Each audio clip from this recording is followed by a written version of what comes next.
और अब देखिए हॉट सीट नई दिल्ली कौन जीत रहा। दिल्ली की हाई प्रोफाइल सीटों में सबसे बड़ी और खास सीट है नई दिल्ली विधानसभा, जहां से अरविंद केजरीवाल चौथी बार चुनावी मैदान में ताल ठोक रहे हैं। लेकिन इस बार वो जीत का चौका ना लगा पाए, इसके लिए बीजेपी और कांग्रेस दोनों ओर से जबरदस्त फील्डिंग की गई। एक और बीजेपी से परवेश वर्मा हैं, जो आए दिन अरविंद केजरीवाल को चुनौती दे रहे हैं। खुद एक बड़ा नाम है, पूर्व मुख्यमंत्री साहिब सिंह वर्मा के बेटे हैं। तो दूसरी तरफ हैं कांग्रेस के बड़े चेहरे और पूर्व मुख्यमंत्री शीला दीक्षित के बेटे संदीप दीक्षित। यानी अरविंद केजरीवाल का मुकाबला दो मुख्यमंत्रियों की विरासत से भी है। दूसरी ओर नई दिल्ली विधानसभा में फर्जी वोटर्स का मुद्दा भी आम आदमी पार्टी बार बार उठा रही है। आम आदमी पार्टी की इस पर बेचैनी बताती है कि अरविंद केजरीवाल इस बार दो तरफा फंस गए हैं और मुकाबला आसान नहीं है। देखिए नई दिल्ली विधानसभा का पूरा सियासी गणित।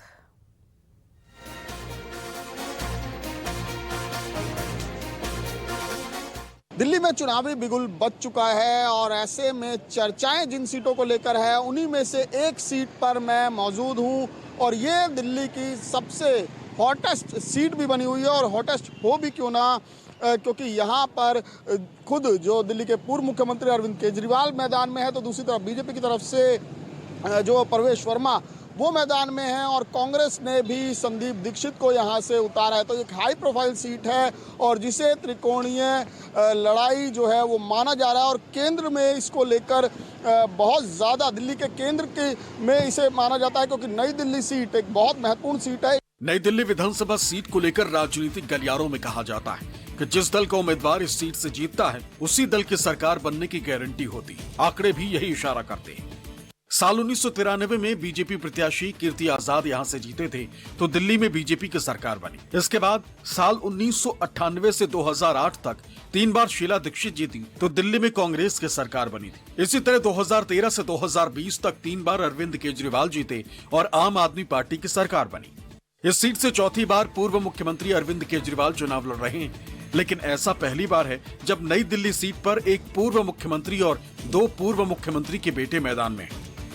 आम आदमी पार्टी से अरविंद केजरीवाल तो बीजेपी से पूर्व मुख्यमंत्री साहिब सिंह वर्मा के बेटे परवेश वर्मा, जबकि कांग्रेस से पूर्व मुख्यमंत्री शीला दीक्षित के बेटे संदीप दीक्षित चुनाव लड़ रहे हैं।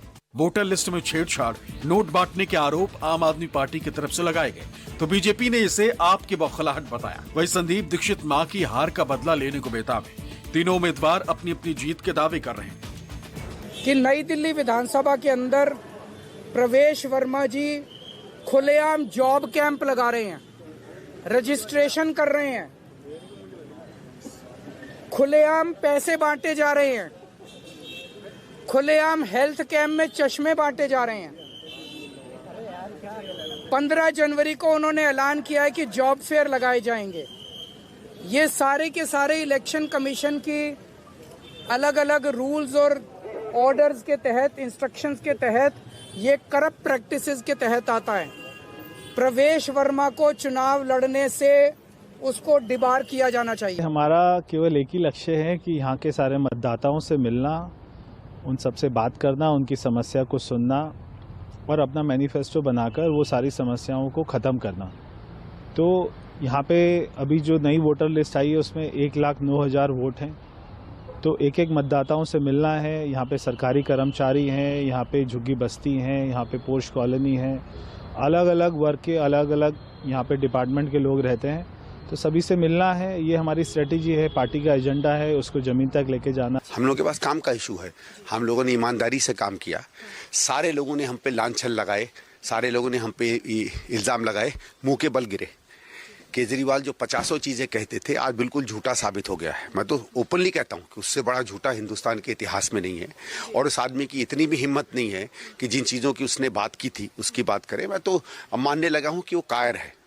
जो आदमी अपनी कही हुई बात पर सामने नहीं आ सकता है वो एक कायर आदमी है और कायर आदमी को क्या राजनीति में कोई महत्व। नई दिल्ली विधानसभा इलाके में प्रधानमंत्री से लेकर राष्ट्रपति, उपराष्ट्रपति के आवास है। यहाँ रहने वाले ज्यादातर मतदाता केंद्र सरकार या सांसदों के आवास में कार्यरत। ऐसे में दिल्ली सरकार के कामकाज का आकलन करने के बाद ही यहाँ का मतदाता मतदान करता है। हमारे नई दिल्ली इसमें कोई काम नहीं कराया है। अच्छा, क्यों? हम यहाँ सारे गवर्नमेंट एम्प्लॉयज रहते हैं।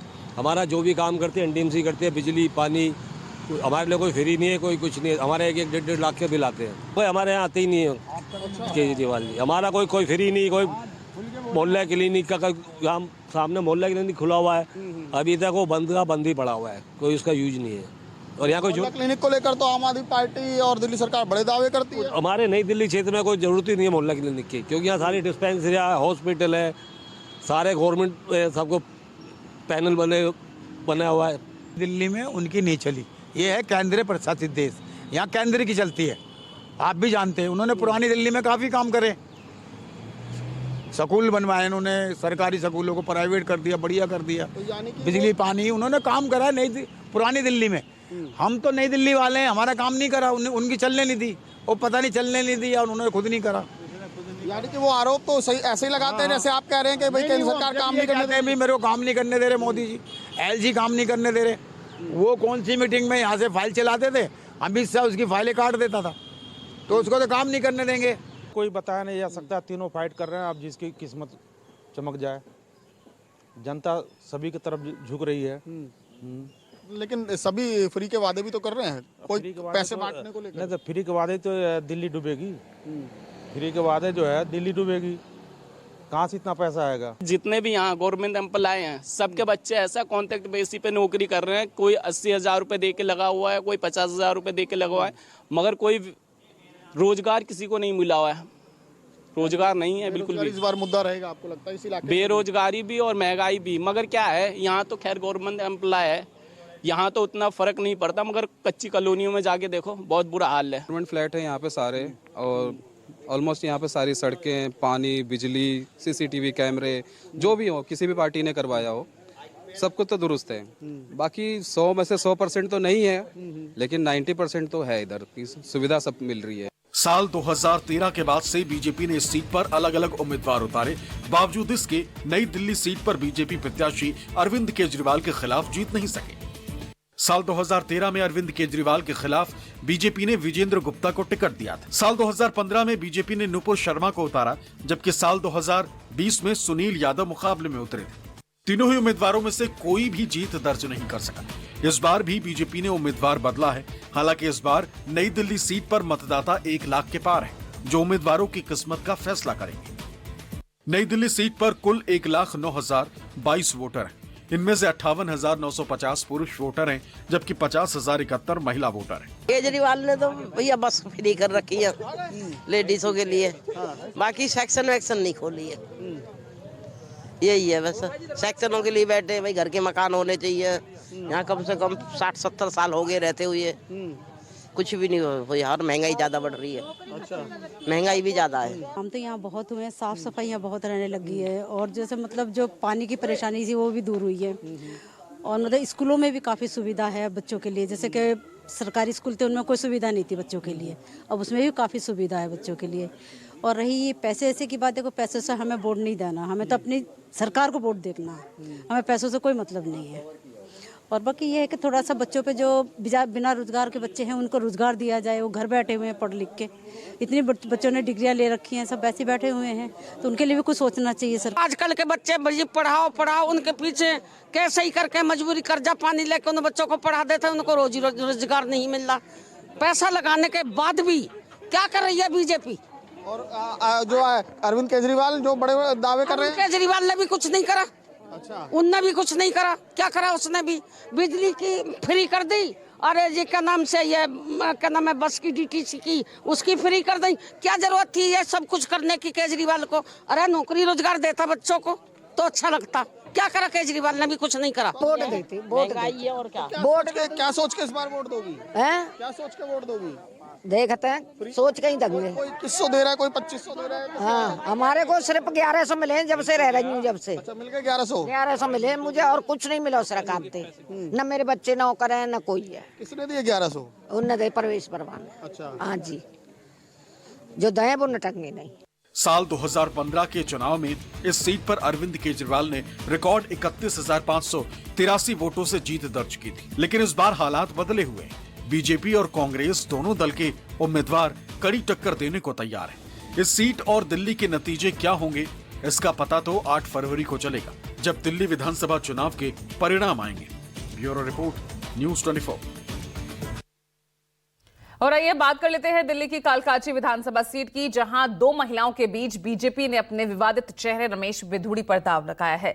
इस सीट से खुद मुख्यमंत्री आतिशी चुनाव लड़ रही हैं, तो कांग्रेस ने अलका लांबा पर भरोसा जताया। इस सीट पर 4 राजनीतिक दलों ने जीत का स्वाद चखा है, लेकिन इस बार आप हैट्रिक लगाने के लिए बेताब है। तो बीजेपी इस सीट पर वापसी चाहती है। क्या है यहां का सियासी समीकरण, ये रिपोर्ट देखिए।